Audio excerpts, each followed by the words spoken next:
수고하셨습니다. 내가 그들을 돌보았노라 라는 제목으로 우리 하나님의 말씀을 증거하겠습니다. 저희는 함께 우리 사무엘 상의 이야기를 통해서 하나님께서는 어떻게 새로운 시대, 특별히 이제 암흑기에 있었던 사사시대로부터 새로운 시대, 왕이 다스리는 그 시대로 이렇게 만들어 가고 계시는가, 그 모습을 이제 보고 있습니다. 그런데 사실 하나님께서는 하나님이 다스리시는 그 여호와께서 통치하시는 그 나라를 보여주시길 원하시는데, 지금까지 진행된 과정을 보니까 사실 이스라엘 백성들은 여전히 하나님을 전적으로 우리 회개할 기회도 사무엘이 마련해 줬습니다만은 여전히 전적으로 하나님께 나아가지 못하는 모습을 우리가 계속 발견하고 있고요. 그리고 지난주에는 그 사무엘 앞에서 당신들의 두 아들들은 제대로 못하니, 리더십이 좀 부재하니 우리를 위해서 다른 나라들처럼 왕을 좀 세워달라, 그런 요구를 했던 것을 우리가 이제 살펴봤잖아요.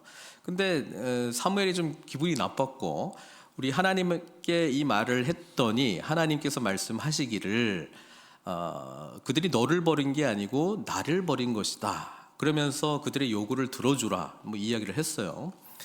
그러면서 그 사무엘이 왕의 제도를 이렇게 알려주는데, 굉장히 그들이 요구하는 것을 받게 되면 굉장히 좀 불행한 삶을 살 것 같은, 그 자신들의 그 땅이나 자녀들이나 마음대로 하고 싶지 못하고 오히려 좀 종속된 그런 삶을 살게 될 것이다, 그렇게 말했는데도 불구하고 그들은 계속해서 요구했죠. 우리 지난주 본문 두 절만 한번 볼게요. 우리 사무엘상 8장 20절.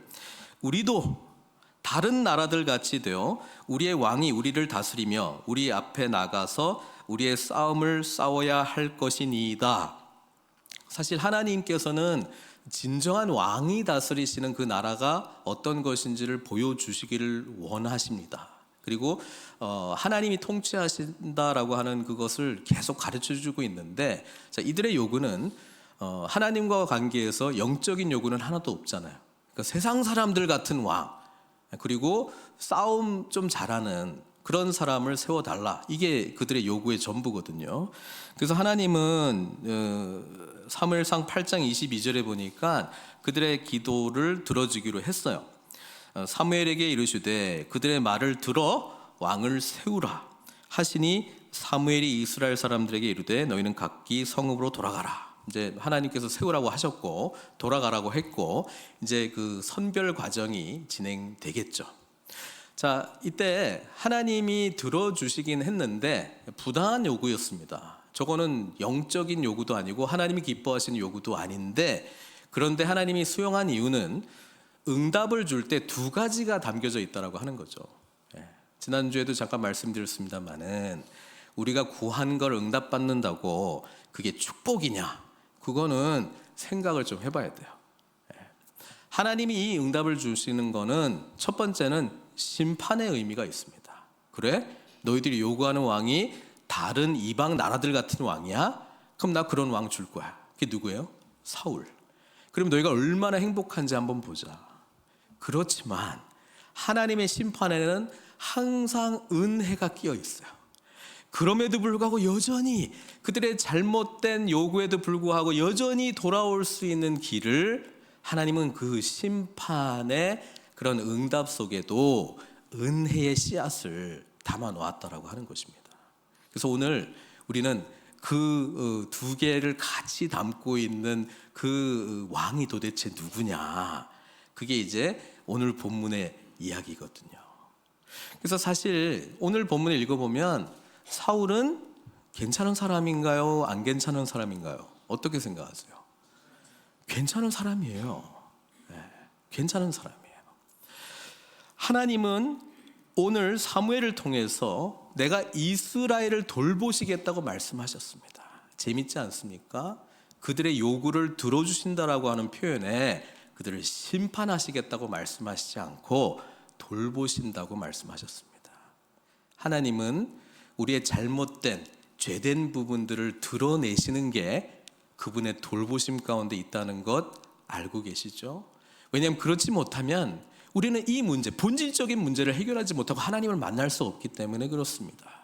그래서 하나님은 때로는 우리 편에 있는 것 같으면서도 부당한 요구에도 응답을 주시면서 우리 안에 내재되어 있는 죄된 부분들을 스스로 깨닫기를 원하십니다. 그리고 진짜 붙들어야 될 참 왕 되시는 예수님이 누구신지를 이 과정 가운데 깨닫기를 원한다라고 하는 사실입니다. 여러분, 오늘 본문 보면은요, 사울 입장에서 하나님이 간섭하셨다라고 하는 것을 느낄 만한 어떤 내용도 없습니다. 하나님의 돌보심이라고 하는 것을 아는 사람은 유일하게 한 사람, 사무엘밖에 없어요.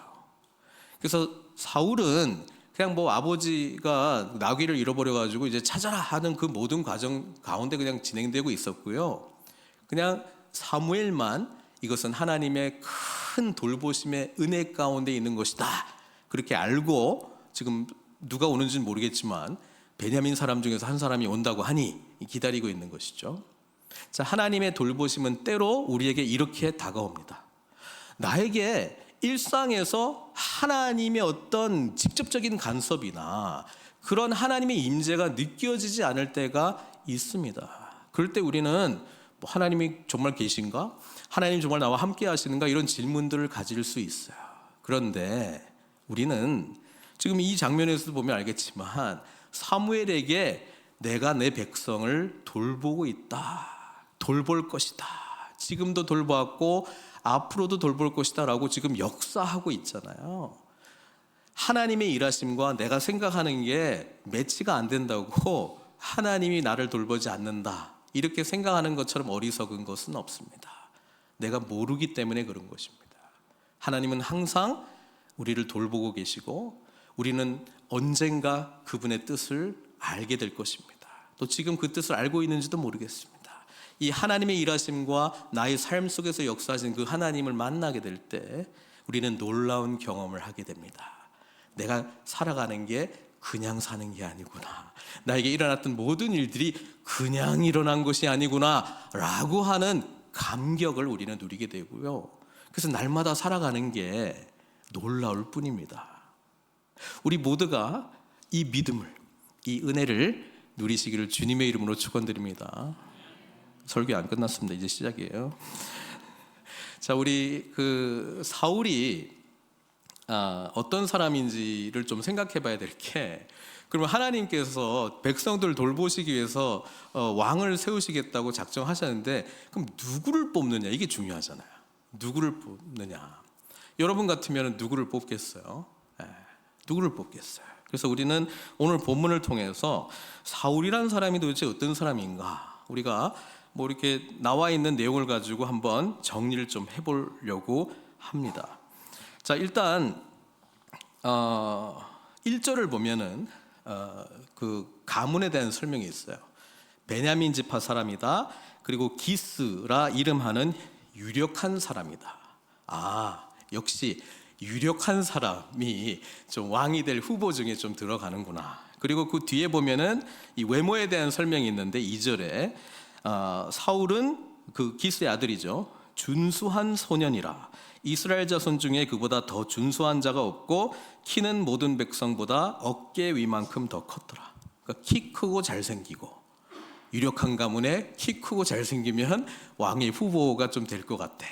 그 다음에 좀 성격적인 부분을 좀 보면 좋을 것 같아요. 아버지가 암나귀들 잃어가지고 좀 찾아라 이렇게 이제 말했잖아요. 그럼 여기에 보면은 순종하는 아들의 이미지가 있어요. 그리고 그냥 찾는 게 아니야. 이 암나귀들을 읽어보니까 두루 다녀보았으나 찾지 못하고, 또 다른 지역에 두루 다녀보았으나 그곳에 없고, 그 4절이 있잖아요. 그러니까 어떤 임무를 맡으면 그냥 한두 번 좀 해보고 그냥 막 가자, 우리 아버지 유력한 사람인데 그냥 뭐 손해보고 그냥 하면 되지, 뭐 이런 걸 나한테 시켜, 이런 마음으로 대충 할 수 있잖아요. 근데 그렇게 안 했다는 거예요. 아주 성실하게 충실하게 했어요. 그럼 이때까지 뭐예요? 집안 좋고, 그 다음에 키 크고 잘생기고, 성실하고, 아버지 말 잘 듣고, 뭐 이러면 좀 리더 자격이 있는가요? 그것뿐 아니에요. 이제 찾다가 지금 그 아버지 걱정이 돼요. 야, 우리가 지금 열심히 했는데 지금 못 찾았다. 내 아버지께서 5절에 암나기 생각은 고사하고 우리를 위하여 걱정하실까 두려워하노라. 참 아버지 생각하는, 아버지의 마음을 헤아리는, 이 남을 배려하는 그런 마음이 또 있잖아요. 예? 그리고 뭐 그 사환이 아니 저기 하나님의 사람이 있다고 하는데 한번 좀 가봅시다. 그때 제일 먼저 드는 생각이, 야, 우리가 빈손으로 가면 되냐? 누구 만나려고 그러면 뭔가 그래 좀 선물을 좀 가져가야지. 그러니까 늘 다른 사람과의 이 예의, 관계 생각하는 그런 사람이에요. 그리고 나중에 그 사무엘 결국을 만나가지고 사무엘이 뭐라고 이야기합니까? 이게 좀 둘러서 이야기를 했는데 뭐라고 이야기하냐면은 그 20절에 사흘 전에 이른데 암나기들을 염려하지 말라 찾았다. 아니 이 사람 누구지? 이러고 있는데 이스라엘이 사모하는 자가 누구냐? 너와 내 아버지의 온 집이 아니냐. 이게 무슨 말이냐면은 지금 사무엘을 통해서 이스라엘의 모든 지파들의 요구, 우리 좀 왕 좀 달라. 오케이, 하나님이 들어주시기로 했어. 그러니까 사무엘이 지금 뭐 하고 있냐, 언제 누구를 택할지 이러고 있는데 지금 이 표현은 네가 왕이다 이 말이잖아요. 그때 우리 사울이 바로 어떻게 이야기합니까? 이스라엘 지파의 가장 작은 지파 베냐민 사람이 아니니까, 또 나의 가족은 베냐민 지파 모든 가족 중에 가장 미약하지 아니하니까. 우리 이 정도 되면 이야 진짜 겸손한 사람이다 그렇게 말하는 거잖아요. 네. 근데 이제 질문, 이거 진짜라서 이렇게 이야기합니까? 아니면 겸손한 척 하는 거예요? 우리 유교식 겸손으로 뭐 이렇게 누구 손님 초대해가지고 그냥 상다리 부서지도록 이렇게 차려놓고 차린 것이 없습니다만 뭐 이렇게 한다거나, 그렇죠? 자기 스펙이 너무 좋아, 아무리 봐도 이 외적 스펙이 너무 좋아, 그런데 저는 부족한 사람입니다 이렇게 말한다거나, 그러면 이게 약간 유교식 겸손이거든요. 사울이 지금 그런 걸 하고 있는 건가? 어떻게 생각하세요? 우리 사사시대 19장 20장 읽어보면은 베냐민 지파에 대한 이야기가 나옵니다. 베냐민 지파 사람이라고 그랬죠. 베냐민 지파에서 기브아라고 하는 땅에서 일어난 처참한 토막 살인 사건이 일어나요. 근데 그 내용을 보면 이렇습니다. 레위인이 있습니다. 레위인은 하나님을 위해서 특별히 구별된 사람이잖아요. 근데 이 사람에게 첩이 있어요. 원래 첩이 있으면 안 되는 첩이 있어요. 그리고 이 첩이 음행을 또 했어. 그리고 이 레위인이 아주 젠틀맨답게 찾아가서 다정하게 말하고 같이 가자 이렇게 말합니다. 그리고 돌아가는 길에 유숙할 데가 없어가지고 기브아 땅에 머물게 됐는데 어떤 한 사람이 발견해가지고 뭐 아무도 없으면 우리 집으로라도 오십시오 이렇게 했어요. 근데 베냐민 지경에 이 갱 같은 사람들이, 불량배들이 나타나가지고 뭐라고 이야기하냐면 지금 당신 집에 있는 손님 내놔라, 우리가 그와 상관하리라. 그게 무슨 말이냐면 성관계를 맺겠다, 그 남자라고 하고. 그러니까 이 주인이 안 된다, 차라리 내 아내를 주겠다. 아니, 그런데 결국 어떻게 되냐면은 이 그 레위인이 자기 첩을 내놨어요.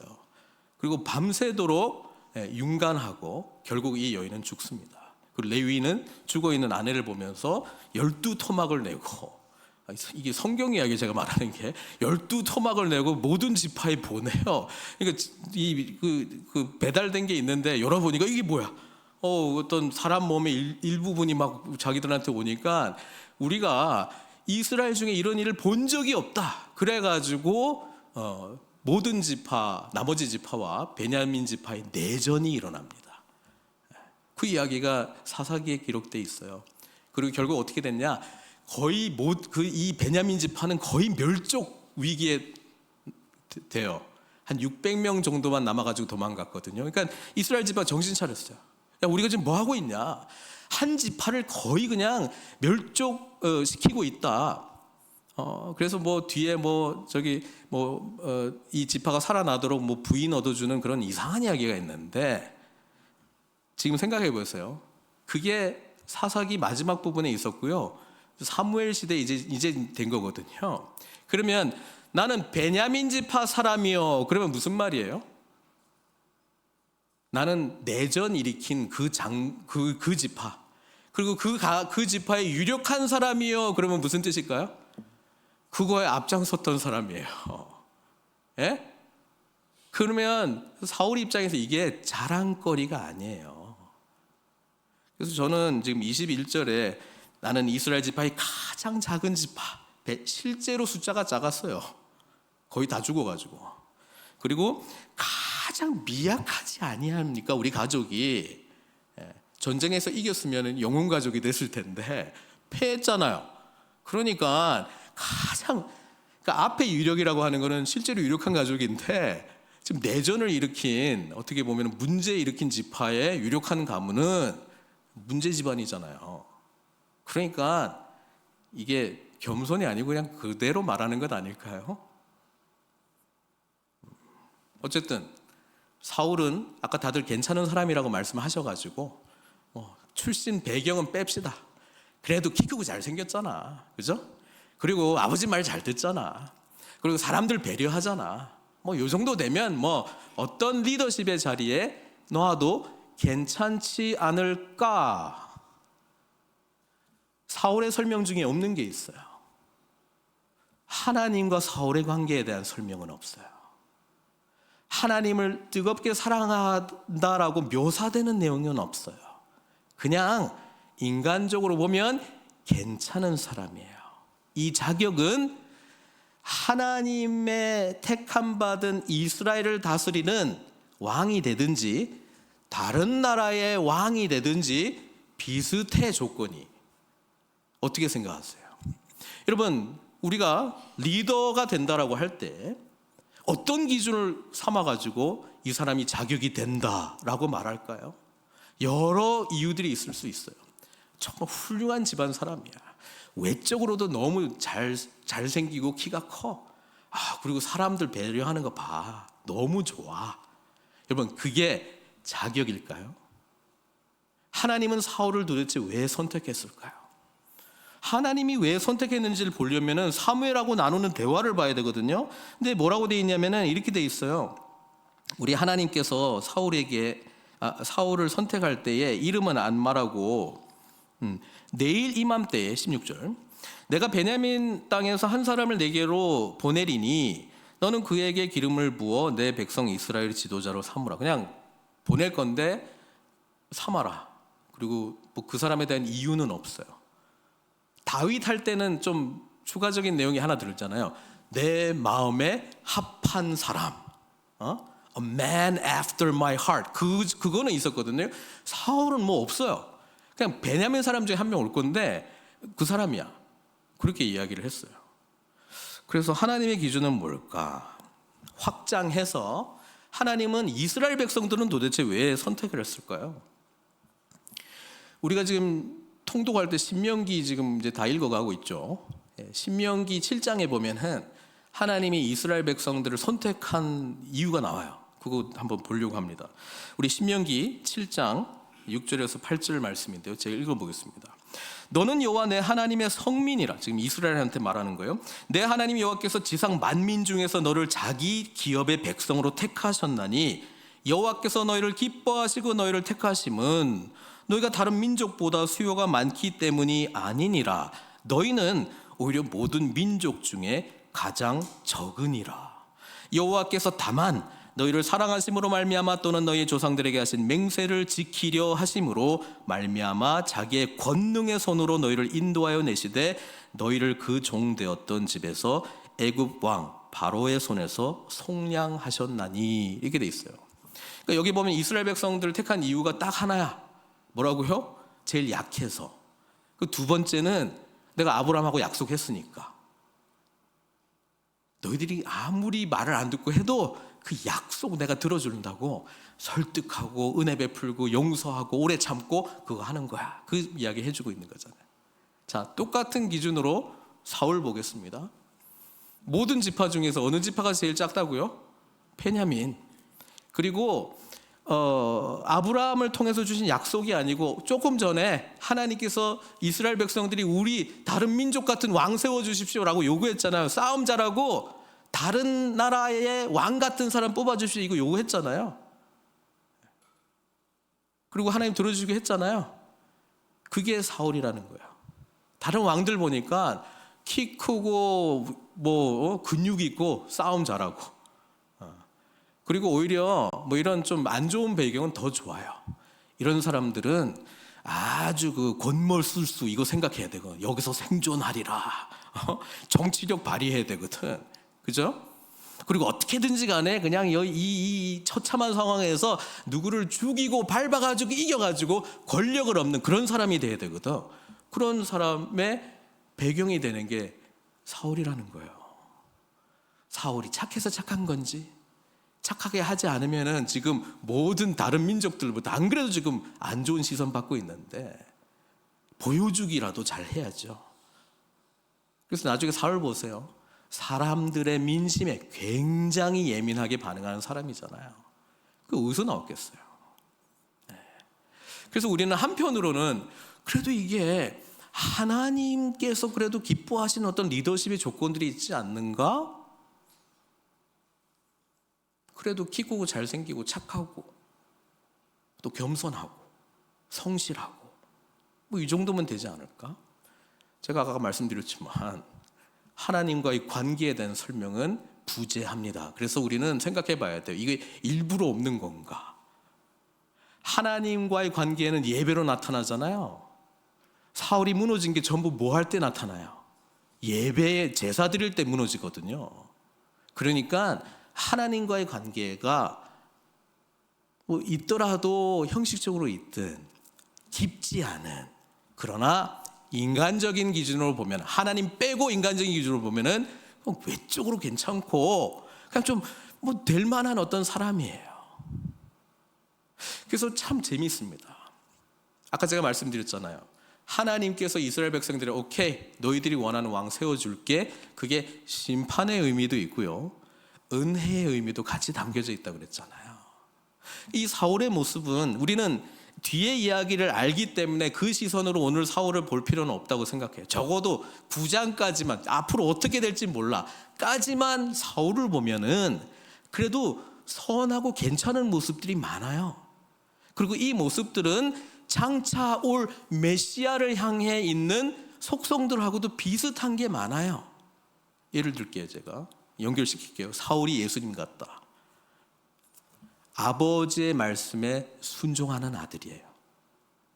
사울은 잃은 낙이 찾아가지만 예수님은 잃어버린 영혼들 찾아 나선 분이시잖아요. 사울도 두루두루 찾아다녔고요, 예수님도 두루두루 갈릴리를 중심으로 해서 계속 찾아 나섭니다.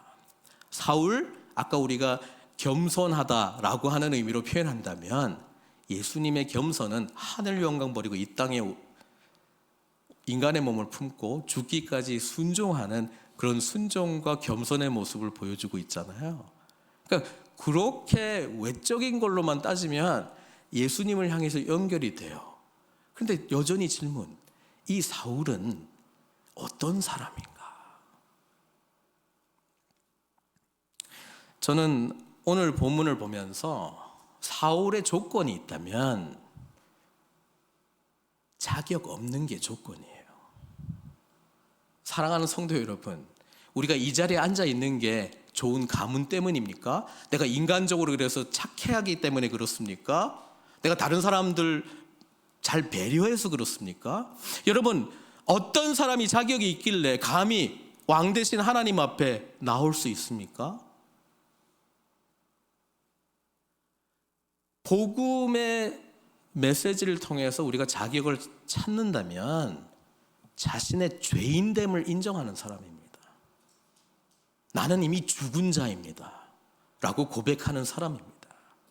나는 정말 구제불능의 죄인이고 이 깨진 세상에서 소망 없이 살아가는 자입니다 라고 인식하고 주님 앞에 고백할 때 주님은 우리를 붙드시고 긍휼을 베푸시고 우리를 구원해 주십니다. 그게 구원받은 사람의 자격이에요. 그런데 기억하세요. 우리 앞으로 사울이 어떻게 변질되는지를 보게 될 텐데요, 자신이 왜 택함 받았는지를 몰라요. 사울은요, 자기가 어떤 자격이 있기 때문에 된 줄 착각하기 시작합니다. 그게 무서운 거예요. 우리가 왜 날마다 복음 안에 서 있어야 되는가? 사도 바울은요, 신앙이 깊어지면 깊어질수록 뭘 볼 줄 알았냐면 자신의 죄성을 바라볼 수 있었습니다. 그래서 자랑합니다. 나는 죄인 중에 괴수라고, 넘버원이라고.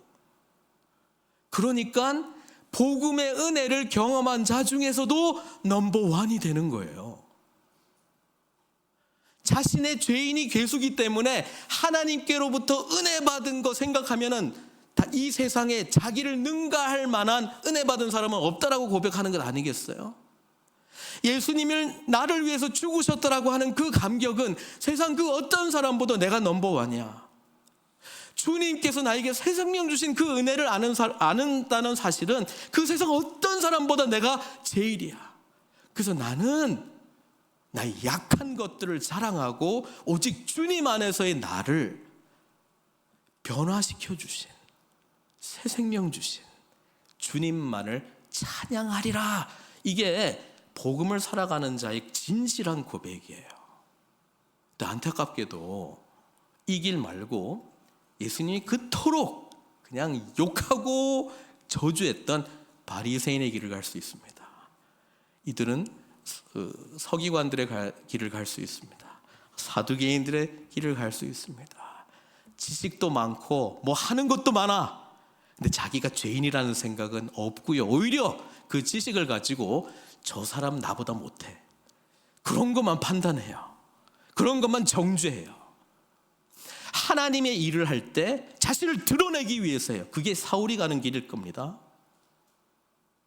오늘 우리는 두렵고 떨림으로 내가 받은 그 구원의 은혜를 과연 누리고 있는가? 그것은 날마다 죽고, 바울의 고백, 날마다 그래서 복음 안에서 다시 살고, 그래서 오늘 나의 참되신 왕이신 주님을 의지하고 붙들고 나아가는 복된 삶의 모습 아니겠습니까? 그것을 지금 물어보고 있는 거예요. 오늘 우리에게 신앙이 잘 자라고 있고 나는 성숙해져 가고 있다라고 하는 기준을 뭐로 잡을 겁니다? 뭐로 잡을 겁니까? 하나님이 나에게 복을 주셔가지고 좋은 가문 되게 했네, 유력한 집안 되게 했네, 이 땅에서 영향력을 행사할 수 있는 가문이 되게 했네, 그리고 남들보다 외모적으로도 좋아, 외적인 스펙도 많이 쌓고 있습니다. 그리고 겸손해, 유교적인 겸손. 그리고 다른 사람들에 대해서 배려를 많이 하기 때문에 하나님은 지속적으로 나를 사랑하고 배려하고 복을 주실 거야. 나의 나된 모습을 보니까 난 참 구원받을 것 같아. 하나님이 누구를 택한다 그러면 나 같은 사람 선택할 것 같아.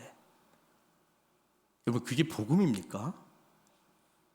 복음은요, 자격 없는 자에게 베푸시는 하나님의 놀라운 은혜이고요, 복음으로 살아간다라고 하는 것은 그 은혜에 대한 반응으로 살아가는 삶인 줄로 믿습니다.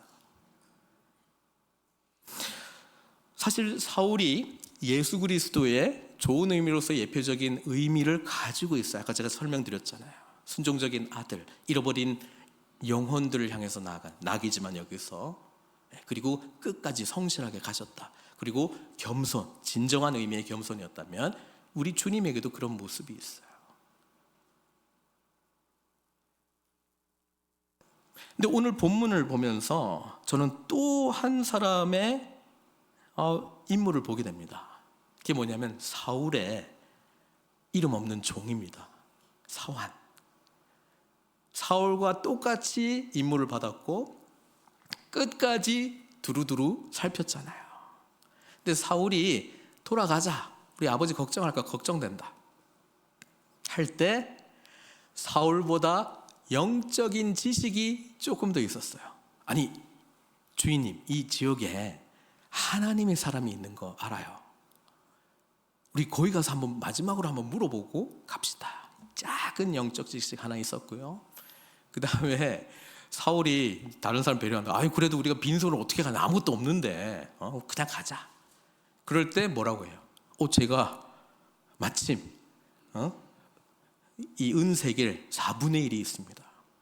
이 4분의 1, 세겔은 이제 무게인데 이 가격이 어느 정도인가 뭐 여러 의견이 있지만은 그냥 하루 일당 정도예요. 하루 일당 정도, 그러니까 데나리온도 하루 일당 정도잖아요. 그 정도의 가격이라고 생각하시면 돼요. 그러니까 어떻게 보면 좀 많을 수도 있고 어떻게 보면 뭐 그렇게 많진 않은데, 이거 있어요. 그러니까 이 사환이 자기가 가지고 있는 거 사울에게 주면서 이거라도 드리면서 우리 좀 아버지에게 그 받은 이 명령을 우리 완수합시다, 주인님. 야, 이 사환의 모습을 통해서 자기는 안 해도 돼요. 그죠? 그냥 자기도 힘들어. 두루두 다니는 게. 주인님이 가자 그러면 그냥 아무 말 안 하고 가면 돼. 나의 일은 끝났다. 그런데 더 나가는 거예요. 이 아버지로부터 받은 이 사명을 완수하기를 간절히 바라고 자기가 가지고 있는 거, 그때 당시에는 그 은 4분의 1세겔밖에 없는데 이거를 대가를 지불하잖아요. 하나님에 대해서 좀 더 알고 있는 지식과 자기가 가지고 있는 것 조금 대가 지불하는 희생을 통해서 암낙이 찼던 사울이 뭐가 돼요? 이스라엘의 왕이 됩니다. 난 궁금해. 사무엘을 향해서 가는 베냐민 지파의 여러 사람들이 있지 않았을까? 정말 궁금해. 여러분, 이 사환이요, 그렇게 볼 수 있어요. 사환 때문에 사울이 사무엘 만났다. 그리고 이 사환의 모습을 계속 생각해 보면 우리 주님의 모습도 보여요. 이 사환은 조그마한 지식, 조금의 또는 뭐 하루 일당 정도 가치의 희생을 통해서 암낙이 쫓던 사울을 기름 부음을 받은 왕으로 만드는 어떤 연결점이 되었다면, 우리 주님은요, 하나님 나라에 대한 모든 지식을 가지신 분이십니다. 이 대가는요 4분의 1 세겔 정도의 대가가 아니고요, 그분의 생명값을 대가로 저와 여러분들을 하나님 만나게 해주셨어요. 이분이 우리 주님이세요. 어떻게 보면 이분이 주님의 모습을 담고 있기도 하고요, 우리는 예수님 닮아가는 사람들이잖아요. 우리에게 살아가라고 하는 삶의 모습이 있다면 바로 이런 이름 없는 사환 같은 모습으로 살아가라고 말씀하고 있는지도 모르겠어요. 내가 가지고 있는 조그마한 하나님에 대한 지식, 내가 가지고 있는 조금의 희생, 대가 지불하는 거, 시간 내주고 뭐 때로 뭐 선물도 주고 뭐 밥도 사고 하는 이런 조금의 희생 통해서 그냥 암낙이 찼던 사람을 하나님 나라를 발견하는 자로, 하나님의 기름 부으심을 받은 왕 같은 제사장으로 삼을 수 있는 그런 사역자가 된다면 우리 주님 오실 때 우리 얼마나 칭찬받을까요? 오늘 설교 제목의 그 제목이 뭐냐면, 하나님께서 내가 그들을 돌보았노라 말씀하신 그 본문인데요, 저는 하나님께서 우리를 어떻게 돌보시나, 우리는 어떤 의미에서 직접적인 하나님의 간섭과 일하심과 성령 충만을 통한 확실한 하나님의 말씀과 능력을 받고 우리가 뭐 움직일 것 같잖아요. 성경은 그거 보고도 복음을 받아들인 반응이 똑같이 나와요. 하나님을 따르는 사람도 있고요, 하나님을 안 따르는 사람들도 있어요. 오히려 하나님의 돌보심은 이런 이름 없는 사환 같은 사람들을 통해서 하나님의 돌보심이 한 사람 한 사람에게 다가가는 것 아닐까요? 우리가 조금 더 하나님을 안다면 우리는 하나님을 모르는 자에게 하나님의 말씀이 선명하게 들려지는 그 자리로, 그것을 아는 사무엘 같은 사람 또는 말씀 자체로 인도하는 그 일을 우리가 감당해야 되지 않을까요? 조금 더 아는 것 때문에 우리가 누군가를 하나님께로 적어도 방향은 제시해 줄 수 있지 않을까요? 여기 이름 없는 소녀들도 있어요. 사무엘 어디 있냐? 저기요.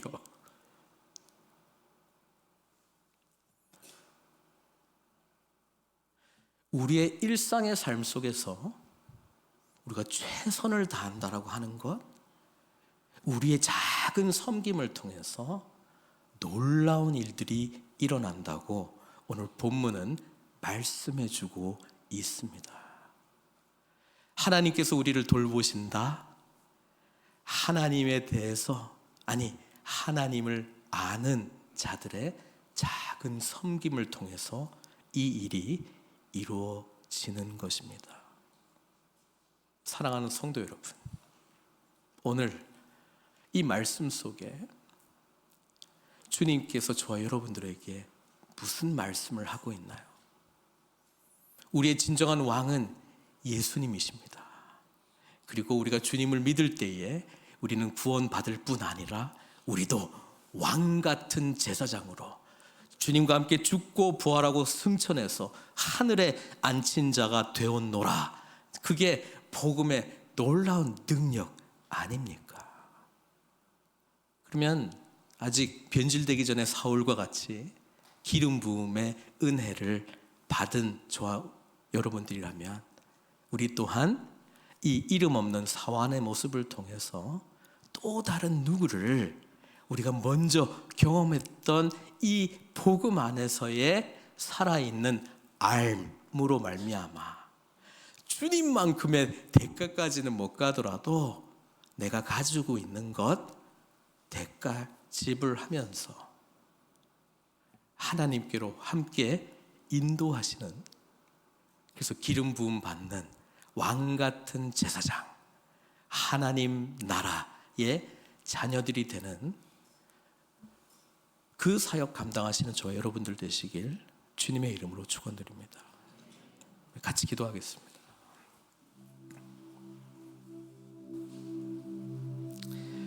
늘 우리는 복음 앞에서 우리가 누구인지를 기억해야 됩니다. 우리가 오늘 이 자리에 앉게 된 것은 어떤 자격 조건 때문입니까?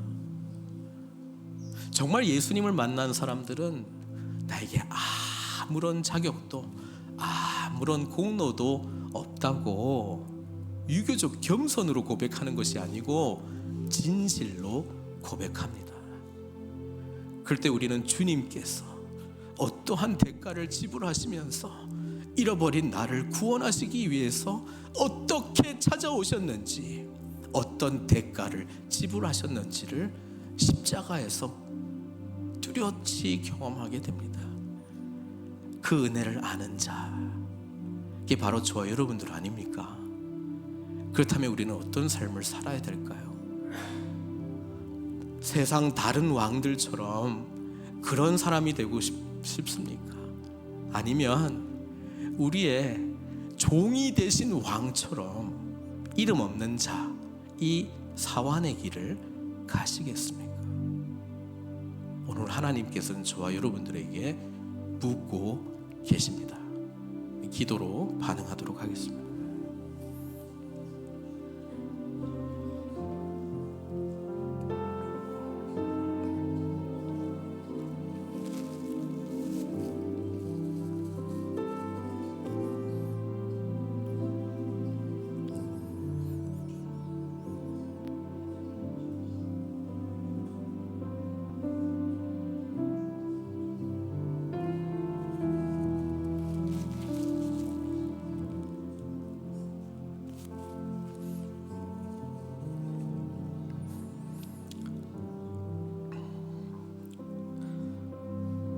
하나님의 말씀입니다. 너희는 택하신 족속이요 왕 같은 제사장들이요 거룩한 나라요 그의 소유가 된 백성이니 이는 너희를 어두운 데서 불러내어 그의 기이한 빛에 들어가게 하신 이의 아름다운 덕을 선포하게 하려 하심이라. 너희가 전에는 백성이 아니더니 이제는 하나님의 백성이요 전에는 긍휼을 얻지 못하였더니 이제는 긍휼을 얻은 자니라. 그렇습니다. 하나님, 자격 없는 자에게 어찌 이런 은혜를 베푸시는지요.